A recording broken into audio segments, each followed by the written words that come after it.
안녕하십니까. Y타임스 논평의 추부길입니다. 오늘은 국민이여 분노하라 이 제목을 가지고 함께 생각을 해보겠습니다. 세금이 엄청나게 올랐습니다. 이 모든 세금들, 오른 세금들이 어디 쓰인지 아십니까? 내년 선거를 위한 포퓰리즘에 쓰인다는 겁니다. 재산세도 올랐고요. 종부세도 올랐고요. 국민들은 탈탈 털리고 있습니다. 29일 날 공시가격이 공개됐는데요. 그야말로 상상을 초월할 정도로 올랐습니다. 서울시 같은 경우 평균 인상률이 한 14% 되는데요. 용산, 마포, 동작 이런 데는 한 17%나 되고 있습니다.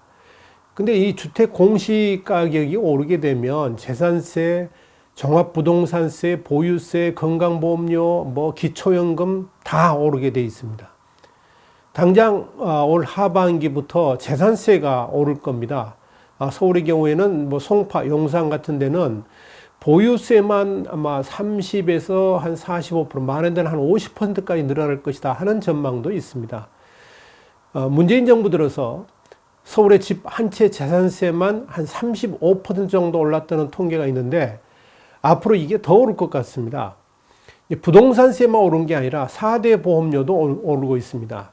그동안 이제 건강보험, 국민연금, 고용보험 이런 4대 보험의 월급의 한 8.5% 정도를 냈는데요. 올해부터는 9.8%로 인상됐지 않습니까? 그러니까 월 수입 한 500만 원 내는 사람이라면 작년에 한 42만 5천 원 정도를 냈는데 올해부터는 한 48만 5천 원, 연간에 한 586만 원 정도를 추가로 내야 된다. 이렇게 이야기를 합니다. 경제가 위기 상황으로 몰렸는데 수입도 줄어들잖아요. 가계 경제도 비상이 걸렸는데 국민들의 세금은 더 부담하는 그런 모양새를 보이고 있습니다.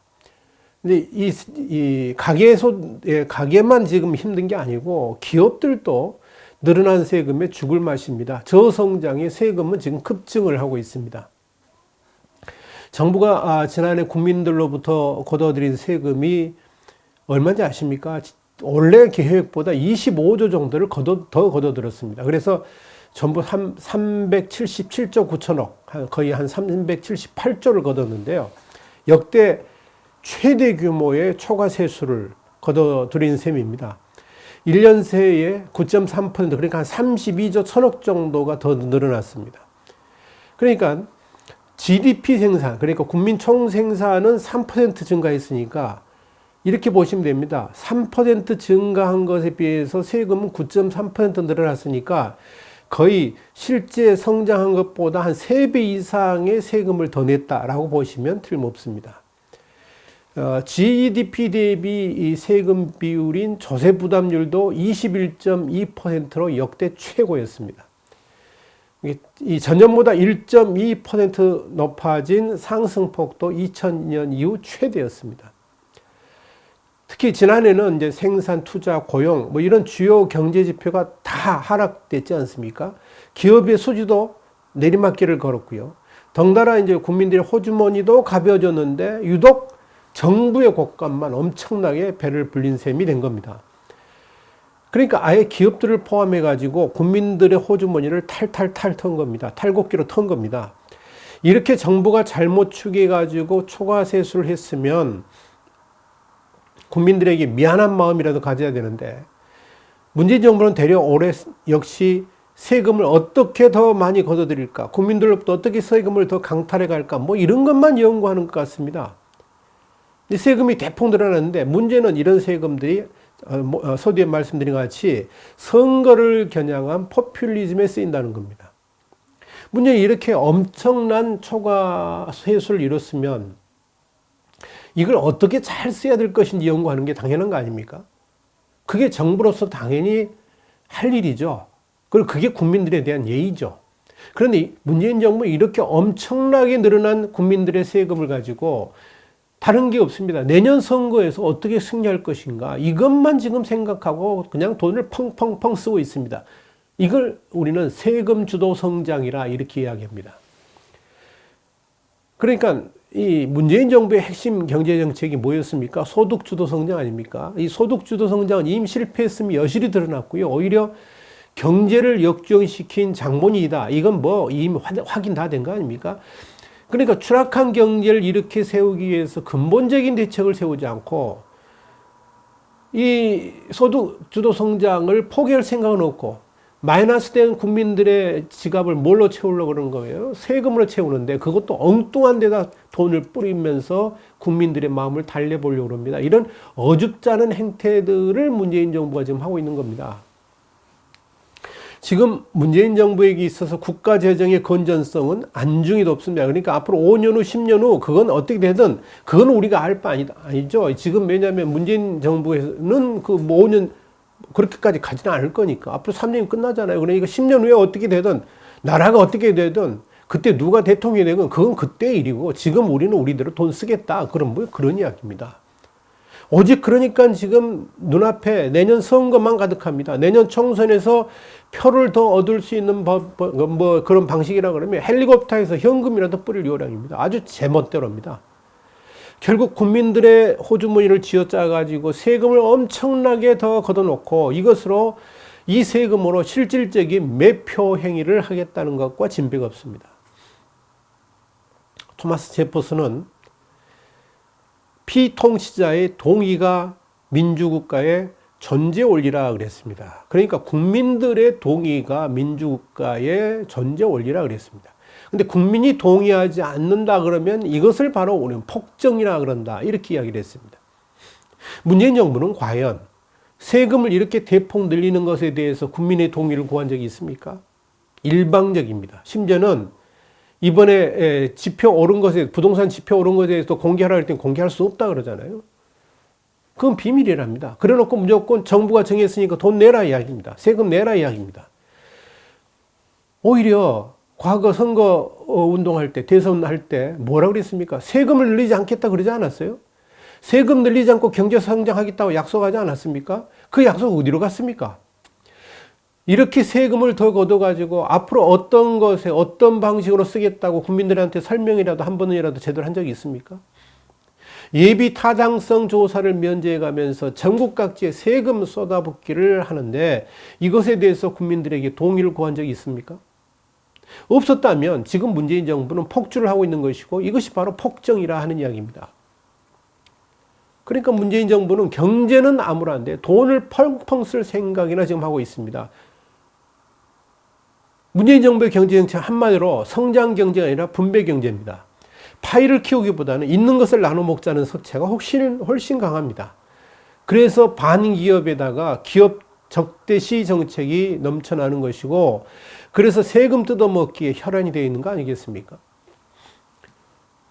국민들의 일자리도 기업을 통해 늘려야 되는데 그러지 않고 세금 주도로만 늘리다 보니까 그건 참 말이 안 나옵니다. 54조 원을 작년에 쏟아 부었습니다. 불구하고 국민들의 일자리는 더 사라지고 없습니다. 그럼에도 불구하고 올해 또 23조를 또 쏟아붓는다고 그럽니다. 그러다 보니까 경제의 허리인 30, 40대는 고통의 나날을 보내고 있습니다. 밑 빠진 독에 물 붓기라는 이야기입니다.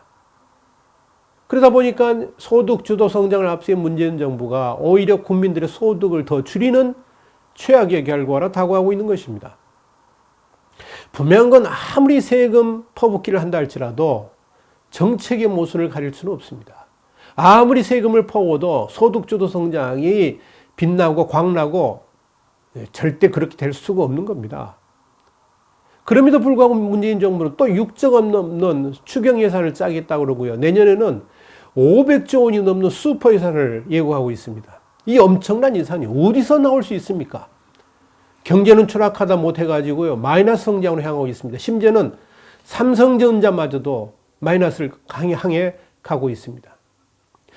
국민들의 지갑을 더욱 짜는 수밖에 없습니다. 그렇게 일탈을 넘어서 폭주하고 있는 이 문재인 정부를 그냥 두고 볼 수만은 없는 일 아니냐 하는 이야기입니다.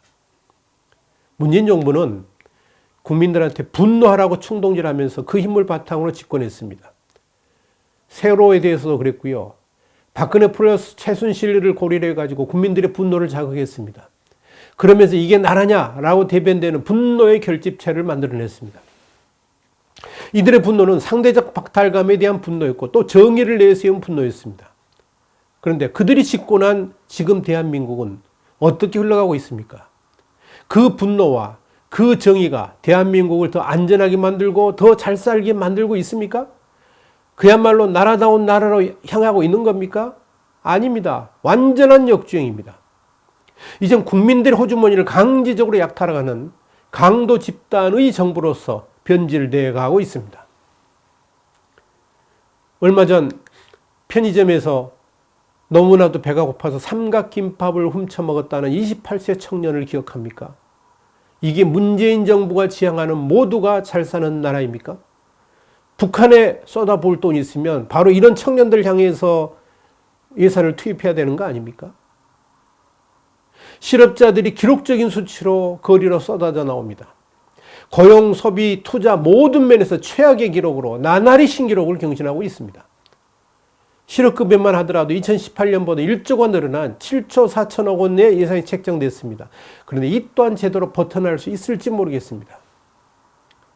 그나마 실업급여를 탈 자격이 있는 사람들은 거기라도 비빌 언덕이 있죠. 그럴 자격도 없는 식당 이모나 경비원 아저씨나 편의점 알바들은 어디 가서 하소연을 해야 됩니까? 지금 대한민국 경제를 이따위로 만든 장본인 중에 한 사람이 누굽니까? 장하성 전 청와대 정책실장인데요. 2015년에 왜 분노해야 하는가라는 책을 낸 적이 있습니다.